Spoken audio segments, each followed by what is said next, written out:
Welcome to today's special edition, where we unravel the mysteries behind XRP's meteoric rise to a staggering $59,000, surpassing even Bitcoin in value. This episode is packed with insights, so make sure you stick around till the very end. As always, welcome back to Moneyside, your go-to spot for everything XRP related. If you're new here, don't forget to hit the subscribe button and ring the bell for up-to-the-minute updates on all our XRP discussions. Enjoying my content? Show some love by hitting that thumbs up and share your views down in the comments. Supporters of Ripple's XRP have been vocal about its unparalleled potential for cross-border payments. If you're an investor or simply curious, you'll want to jot down some key price points we're about to discuss. In an astonishing twist, Ripple supporters have forecasted XRP's price trajectory. But the surprises don't end there. David Schwartz, Ripple's CTO, has shed light on XRP's realistic price range, and we're here to delve into those details. Our journey kicks off with essential XRP price milestones. These insights come from a notable Twitter handle, 25 hours as you can see away.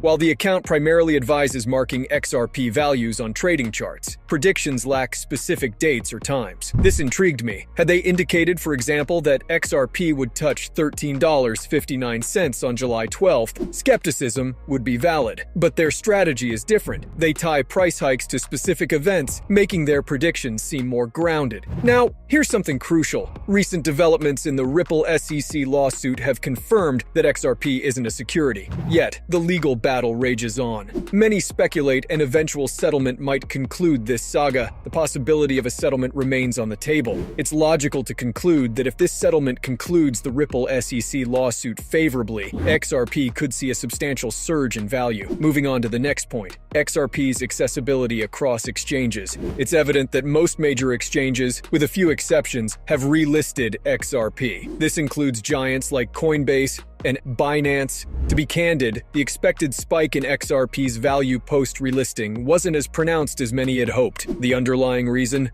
The lawsuit wasn't settled at that time. It's conceivable that if all these factors had aligned simultaneously, XRP might have experienced a more dramatic increase in value. From my research, I sense that the surge in XRP's value might be impending, a sort of latent momentum waiting to be unleashed. The third point to discuss is an intriguing price prediction, $2,940.34. This figure is associated with Ripple's upcoming IPO, which stands for Initial Public Offering. There's talk of major banks partnering with Ripple. Let's face it, with Ripple moving towards an IPO and more prominent institutions warming up to XRP, it's a scenario that makes sense. The XRP ledger could witness a substantial influx in value and market volume. Consequently, with increased demand and limited supply, we might see a forced appreciation in XRP's price. Even if individuals decide to sell, the overwhelming demand from financial institutions, upcoming IPOs, and potential banking partners will be hard to ignore. This collective demand could drive a notable surge in XRP's value. Let's also consider a sentiment expressed multiple times, highlighted by a tweet from David Schwartz. Banks are in favor of stable currencies. The financial world craves a digital asset that doesn't fluctuate wildly. Ensuring this stability might necessitate positioning XRP at a higher valuation. Even Arthur Brito, a co-founder of Ripple, echoes this sentiment. In a piece from June 3, 2023, Brito forecasted XRP's value could soar to $10,000, considering its global scalability. He emphasized that as more entities realize XRP's potential and scalability, its demand will skyrocket. Higher valuations of XRP mean decreased volatility, a transition from an XRP worth $1 to one that holds steady. Picture this. Instead of exchanging $1 for 10 XRP now, you do so a few moments later, with minimal fluctuation. This consistent stability is enticing for financial institutions. The idea of XRP priced at $10,000 isn't far-fetched, especially when it's coming from Ripple's co-founder. David Schwartz, sometimes known by the moniker Joelcats and also Ripple's CTO, shared a similar viewpoint on November 20th, 2017. He suggested an even loftier potential. XRP could touch $1 million per coin. Schwartz stated, and I quote, "If XRP is at $1, you'd need a million XRP for a $1 million transaction. But if XRP is worth $1 million apiece, you'd only need one." He alludes to the inverse relationship. Higher values result in cheaper transactions. For instance, while a Bitcoin might trade at $1 million today, Its volatility at lower prices makes it less attractive for larger transactions. Schwartz's point, a higher valuation means cheaper and smoother transactions. Therefore, if XRP's value drops significantly, its volatility might deter its widespread adoption. Using XRP would become highly impractical for financial institutions if its value were too volatile. Transitioning to a recent development, I stumbled upon something intriguing from Forbes, which I believe is of utmost importance. I found a recent tweet from the account named 25 Hours a Week, which reported breaking news. According to this tweet, Forbes published an article suggesting XRP could potentially become the successor to Bitcoin, forecasting its value to touch a staggering $59,472. However, the article was abruptly taken down after its release. The tweet cites Forbes as its direct source, lending credibility to the information. Notably, this isn't Forbes' first brush with retracting content related to XRP. My research unearthed a similar incident from 5 months ago. The title of that now removed article was "Why the SEC Treats Ripple and Ethereum Differently."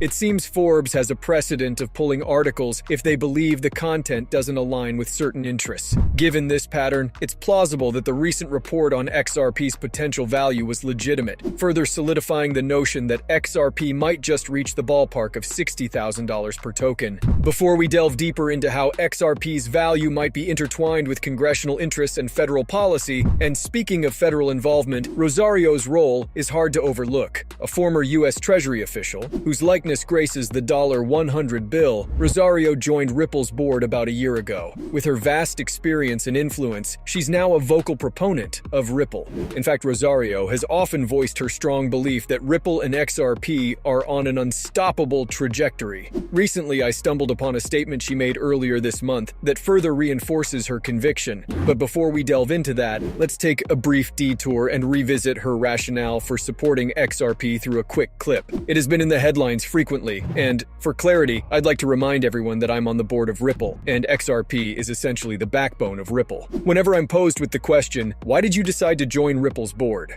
my response is simple. I believe in the utility of XRP. It's not just a speculative asset or a mere store of value. Its primary function facilitates smoother cross-border transactions. It's what credible financial institutions rely on, especially for international transfers. Gone are the days where such transactions took days and drained dollars. With XRP, we're talking about mere seconds and cents. I'm convinced this is the future. Once again, it's the utility of XRP that sets it apart in the realm of crypto. Notably, her endorsement was voiced around the time XRP was deliberated upon as a security, on July 14th. But what stands out is how seamlessly Rosario's ties with Congress and the federal government intertwine with Ripple. It's hard to imagine a scenario where Ripple doesn't succeed, be it in its legal tussle with the SEC, its broader regulatory landscape, or any other facet integral to its growth. It's primed for success. Reflecting on this, Rosario once tweeted, "Now, who's boarding the train?